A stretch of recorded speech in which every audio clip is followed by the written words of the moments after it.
Assalamualaikum warahmatullahi wabarakatuh. Perkenalkan, nama saya Muhammad Najib, NIM 43010190073. Saya di sini akan mempresentasikan hasil bisnis plan saya ke depan nanti. Saya di sini memilih sebuah bisnis di mana kita hanya mengeluarkan modal kecil demi profit yang sangat besar, yaitu thrift. Thrift sendiri ialah artinya suatu barang bekas atau second yang berasal dari barang-barang import, karena barang thrift merupakan barang second. Kondisinya tidak 100% mulus, namun tidak jarang kita bisa menemukan barang thrift yang masih terlihat seperti baru.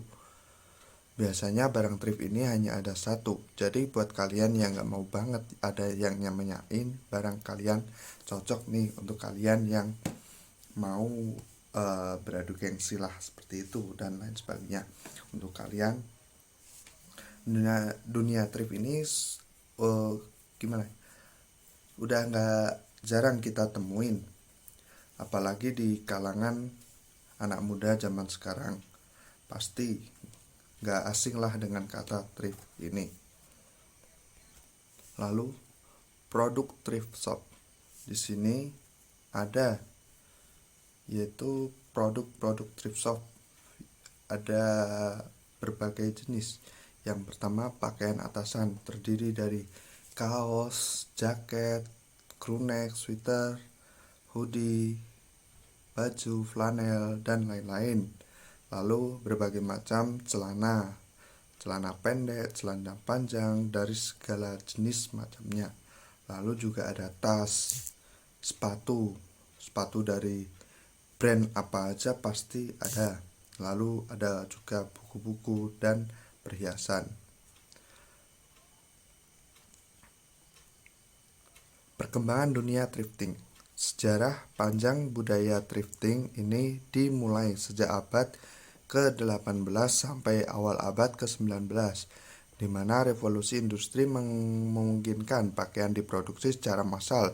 Di masa itu, harga pakaian menjadi sangat murah sehingga cara pandang masyarakat tentang pakaian berubah menjadi barang disposable. Hal ini berefek pada meningkatnya limbah pakaian bekas secara drastis, karena pakaian merupakan salah satu limbah yang sulit terurai. Hal ini berdampak pula pada ketidakmampuan untuk membeli pakaian baru, sehingga sebagian besar dari mereka memulai terbiasa membeli pakaian-pakaian bekas atau thrifting tersebut. Kebiasaan tersebut memicu tumbuhnya industri jual beli pakaian bebas. Lalu, pertentangan thrifting. Bisnis yang banyak diminati oleh reseller ini ternyata melanggar sejumlah peraturan. Di antaranya adalah peraturan Menteri Perdagangan tentang larangan impor pakaian. Di antaranya pakaian bekas karena dianggap berpotensi membahayakan kesehatan. Namun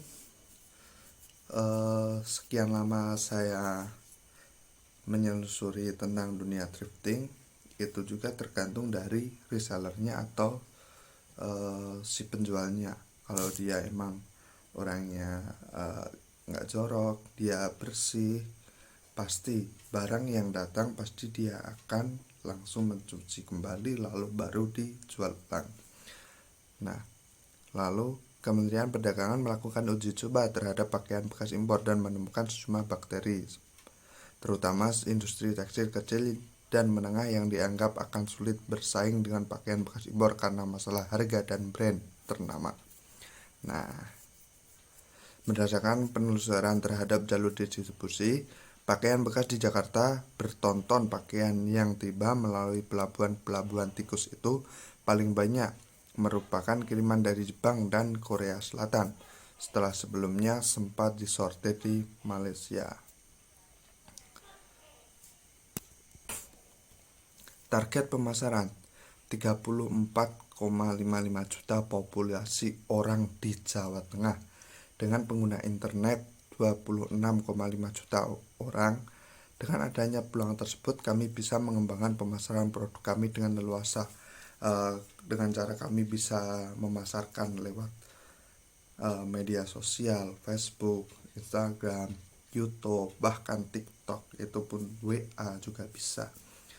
Selain kami memasarkan secara online, kami juga membuka secara offline. Kami menyediakan toko bagi yang berminat mau ke lokasi, bisa saja menuju langsung ke lokasi gitu.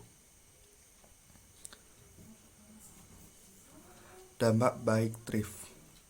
Sisi lain negatif dari thrifting ini atau pakaian barang-barang bekas ini, yang pertama itu adalah mengurangi limbah. Dimana dalam kita mendaur ulang, bisa jadi dikatakan seperti itu, kita dapat mengurangi limbah yang tercemar di Indonesia, terutama di Jawa Tengah ini. Dan juga ada yang kedua ada mengurangi polusi kimia. Nah, kita juga bisa meminimalisir perkembangan kimia di Indonesia. Lalu yang ketiga, kita menghemat biaya. Kenapa? Kita dapat menemukan barang-barang branded, di mana di situ kita dapat menemukan yang mana kalau kita beli secara baru itu harganya sangat mahal. Tapi kalau kita menemukan di dunia thrift, mungkin kita bisa membelinya dengan sampai separuh harga. Model bisnis. Konsep kami selalu melihat brand dengan tujuan penjualan yang dapat dijangkau oleh masyarakat. Lalu yang kedua, dengan memberi promo dan diskon yang tentu akan menambah pemasaran kami.